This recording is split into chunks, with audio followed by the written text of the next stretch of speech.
Then once again another thick millimeter of white matter spurted out.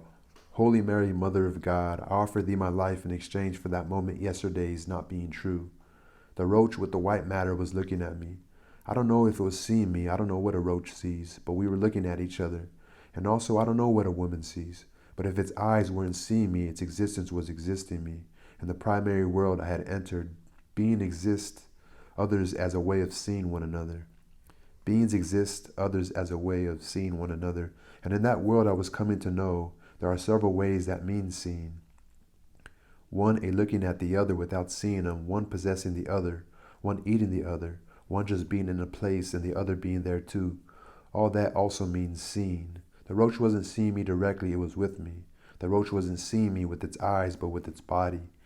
And I was seeing. There was no way to not see it, no way to deny. My convictions and my wings were quickly drying up and no longer had a point. I could no longer deny it.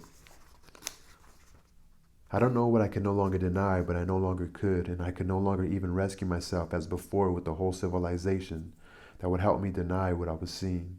I was seeing all of it, the roach. The roach is an ugly and sparkling being. The roach is the other way around. No, it doesn't have a way around. It is that. Whatever is exposed in it is what I hide in me. From my outside being exposed, I made my unheated inside. It was looking at me, and it wasn't a face, it was a mask. A diver's mask, that precious gem of rusted iron. Its two eyes were alive like two ovaries. It was looking at me with the blind fertility of its gaze. It was fertilizing my dead fertility. Would its eyes be salty if I touched them, since I was gradually getting more and more unclean? If I touched them with my mouth, would they taste salty? I'd already tasted in my mouth a man's eyes, and from the salt in my mouth realized he was crying. But thinking about the salt in the roach's black eyes, suddenly I recoiled again and my dry lips pulled back to my teeth, the reptiles that move across the earth. In the halted reverberation of the light of the room, the roach was a small, slow crocodile. The dry and vibrating room. The roach and I poised in that dryness as on the dry crust of an extinct volcano. That desert I had entered, and also inside it I was discovering life in its salt. Once again, the white part of the roach spurted out maybe less than a millimeter. This time I had hardly perceived the minute movement its matter had made. I was looking on engrossed, unmoving. Never, until then, had life happened to me by day. Never in sunlight, only in my nights did the world slowly revolve. Only that whatever happened in the dark of night itself would also happen at the same time in my own entrails, and my dark wasn't differentiated from the dark outside. And in the morning when I opened my eyes, the world was still a surface. The secret life of the night soon reduced in my mouth to the taste of a nightmare that disappears. But now life was happening by day, undeniable and to be seen, unless I averted my eyes. And I could still avert my eyes, but hell had already taken me, my love, the hell of unhealthy curiosity. I was already selling my human soul because seeing had already begun to consume me in pleasure. I was selling my future, I was selling my salvation. I was selling us. I'm asking for help, I then suddenly shouted to myself with the muteness of those whose mouths are gradually filled with quicksand. I'm asking for help, I thought still and seated, yet not once did it occur to me to get up and go, as if that were already impossible. The roach and I had been buried in a mine.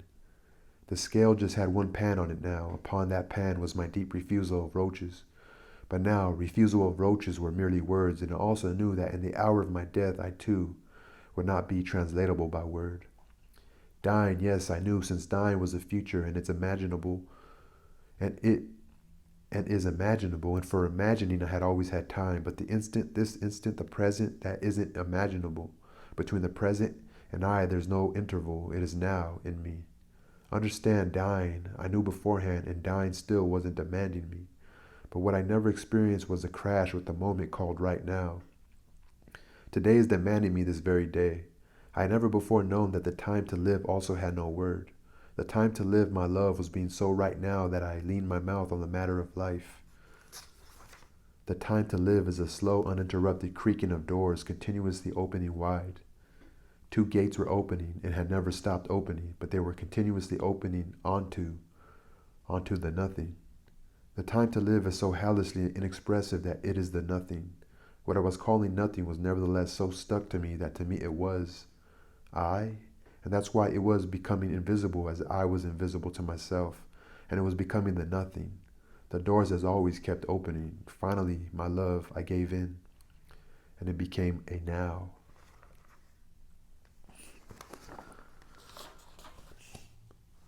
So again, I still have an inclination that she is talking about maybe like the cockroach is a man. Maybe she was raped. Like the white thing spurted out. It could be like, you know, man, the man's, sperm. I don't know. Other than that, she's just throwing me for a loop.